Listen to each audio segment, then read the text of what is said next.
Good evening, I'm Akash Samaru, and thank you for staying with us. We're now going into our community talk segment, and Ryan, what an initiative it's been. We've been speaking with people from all over Trinidad, from all the regional corporations, rural and urban Trinidad. We've been hearing about their problems, but more importantly, we've been hearing a lot of good solutions as well. I think that's the key part of this entire initiative, really, to hear that many solutions that can be spread across the Trinidad and Tobago. And today we'll be focusing on San Fernando, the second city in our country, and it's a major part of Trinidad and Tobago that has some major problems, Akash. Yeah. So, this is Community Talks.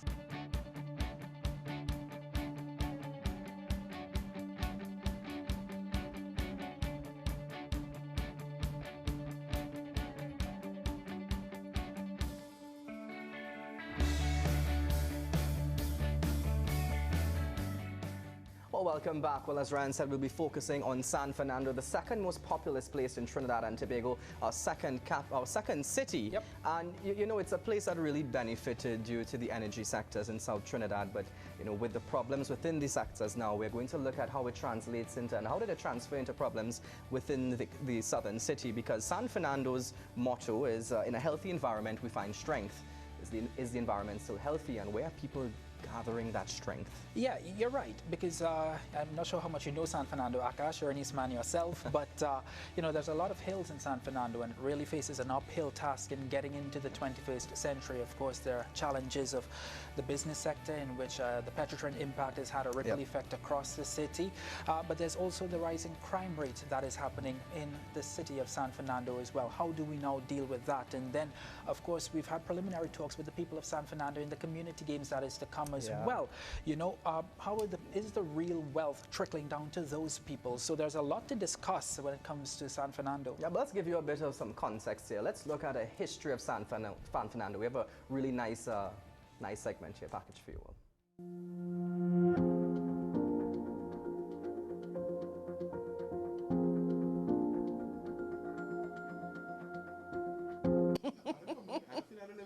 We nice, so we say looking good long. 74-year-old Jackie Kunhau summarizes the people of San Fernando in just one sentence. Jackie grew up in the middle of the city action, behind the police station, opposite the General Hospital. But how did San Fernando become the bustling city it is today? Well, the Amerindians call the area Anaparima, which has been translated as either single hill or without water. In 1784, a town named San Fernando de Naparima was established by Spanish governor Don Jose Maria Chacon in honor of the heir to the Spanish crown. With time, the de Naparima was dropped. Around that time, many sugarcane plantations were established. Some of the areas that make up San Fernando are Marabella, Vistabella, Pleasantville, Coquille, Monrepo, and La Romaine. In the last census, San Fernando was said to have a population of just under 50,000 people. And while very diverse, its two main ethnic groups are Afro and Indo-Trinidadians, accounting for around 65% of the inhabitants. Like many of the communities we've visited, San Fernando holds its own in the historical relevance of this country.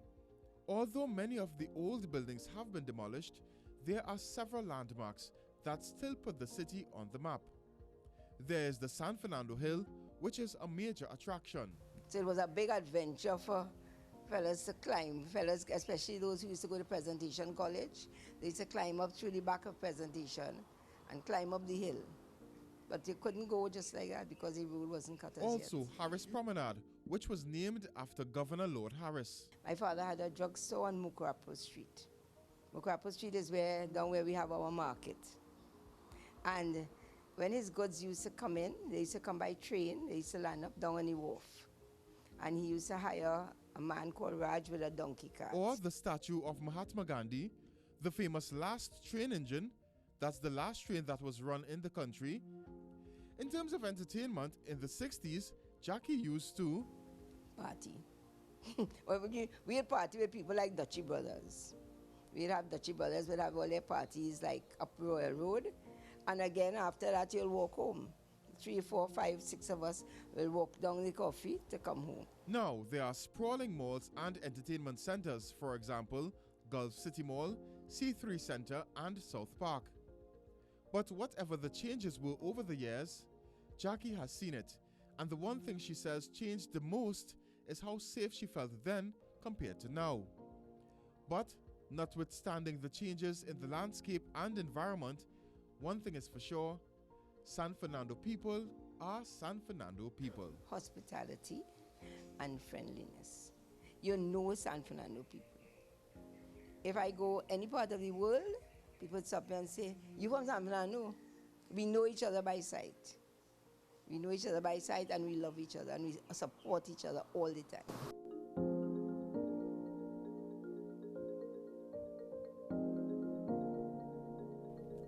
Chester Sambrano, CNC3. What an excellent piece there, Chester. Ryan, you're a South man. Did he miss anything? Princestown, there's no South without Princestown. Okay, well, I don't know, focus on San Fernando. But we've been there before. We've been there before. So we'll bring some real experts, some real San Fernando experts on in a bit. Let's take a quick break. When they come back, we're going to introduce you to the panel of experts we have from the city of San Fernando.